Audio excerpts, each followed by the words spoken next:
The start of Squid Game Season 2 promised us one thing. The games were going to be taken down. We know how brutal they are. We know they need to be stopped. And now our heroes finally have the money to do it. They can fight back. They can offer real resistance. And we're hooked. There are so many possibilities. Can they stop the games? How many players can they save? Will they expose the VIPs? Will they find the proof to take this to the authorities? But then, nothing. The story forgets its own promise. The most compelling idea gets sidelined, and we're left wondering, what happened to the rebellion? To understand the betrayal, you first have to appreciate the promise. And the promise was incredible. Junho, a rogue police officer, and Gi-hun, the winner of the last games, decide to work together to take down the games.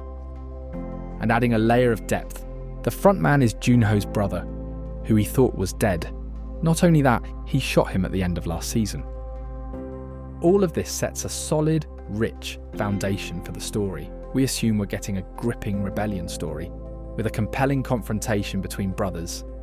We assumed what we saw in Season 1 was only the beginning, and that we'd inevitably dive deeper into the shadowy organisation and the elite VIPs who watch for sport.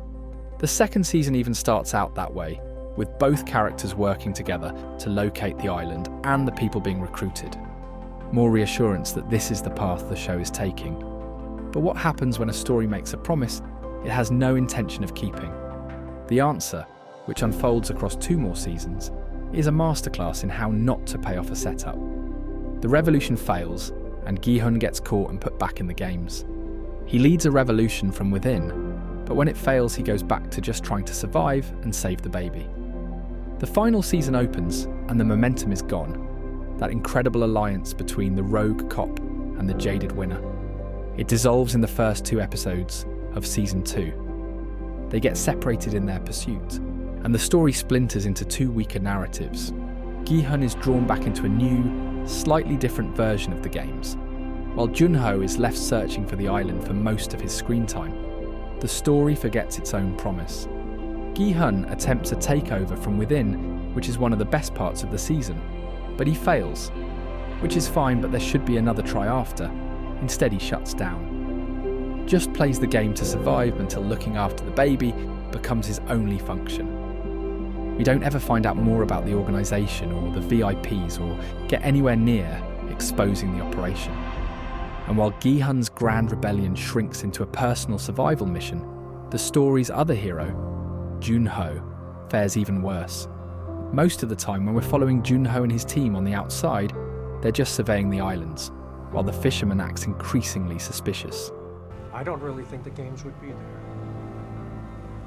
No one seems to notice, and Junho doesn't suspect the man that happened to be near the island when he got shot. He doesn't find it strange that the man can't remember where he picked him up from. So we have one of our heroes reduced to searching the sea for an island, while being subtly steered off course by someone clearly untrustworthy. Even when his friend raises doubts, Junho brushes them aside, continuing to blindly follow. Not only is this boring for the audience, it damages Junho as a character. He was supposed to be a detective, so he should be able to judge character and instantly know if someone is obviously lying to him. At the very least, he should be thinking critically about why after 2 years of searching, he's still no closer. He's not even paying the fisherman, so what's he doing, chauffeuring him around for free? None of this raises any red flags. After everything with his brother, you'd expect him to be more cautious and less trusting of everyone and everything, but it seems to have had no effect. The first confrontation should have changed not just his goals, but him as a person and his perspective of the world and the people in it. Another promise broken. When Junho finally finds his brother, he should have a lot to say to him. This was the moment to cash in on all that emotional weight. The betrayal, the grief, the years of silence. Instead, we get the most generic question imaginable. Why? From across a distance. It's not a conversation, it's a missed opportunity. They should have a lot to say to each other. We've seen this pattern again and again in modern media. Like in the Obi-Wan series when he meets Darth Vader, they exchange bland, hollow lines, despite all the history between them and everything that's happened since their last encounter. There are instances where short responses work, like and but these examples are characters trying to prevent future actions, like Khan leaving Kirk on a planet, and Collier killing Doctors Weir and McKay. As they're mad about future events, the dialogue will be vague.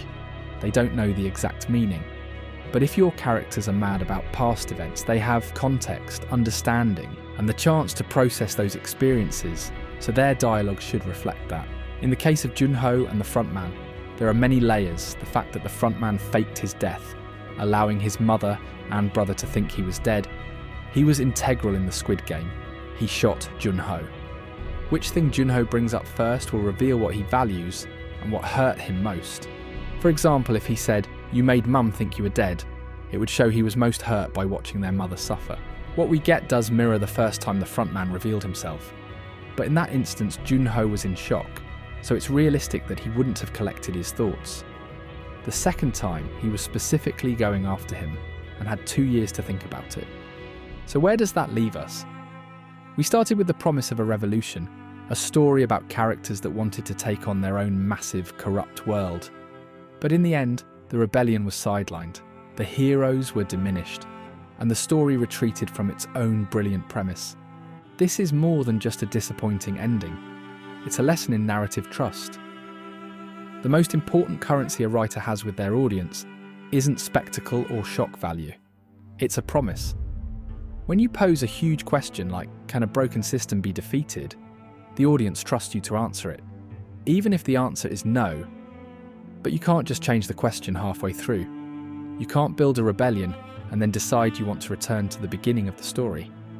Because great stories, the ones that stick with us, aren't just about how characters survive their world. They're about how they try, against all odds, to change it.